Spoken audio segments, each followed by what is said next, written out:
October 25 naman po, araw na Sabado, si Rooster ang kailangan mag-ingat. Huwas na lokasyon ang kailangan nating iwasan. Ang mga masaswerteng oras, nasa screen nyo na po. Very much okay at maswerte sa araw na ito ang kasalan o pagpapakasal, pag-aalay ng sakripisyo, pagdodonate, pagkakawang gawa o charity works, pag-aalay ng dasal para swertehin, pag-aalay ng dasal para mabuntis, cesarean delivery ay maswerte rin sa araw na ito.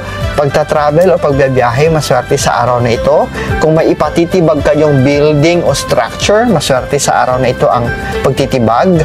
Pagde-decorate ng inyong tahanan, pagpapaganda ng inyong tahanan, paglalagay ng mga pampaswerte sa inyong tahanan, very much okay sa araw na ito.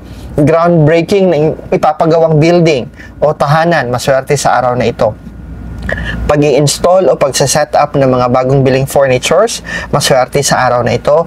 Pagbili ng mga livestocks o pagbili ng mga hayop, maswerte sa araw na ito.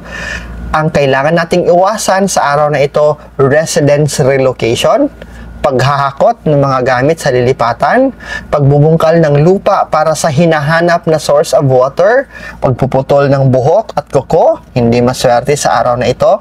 Pakikipagnegosyo, doing business or trading, hindi maswerte. Pagbili ng sasakyan, hindi maswerte. Grand opening ng negosyo, hindi rin maswerte. Pag-set up ng mga bagong biling appliances, hindi maswerte on October 25.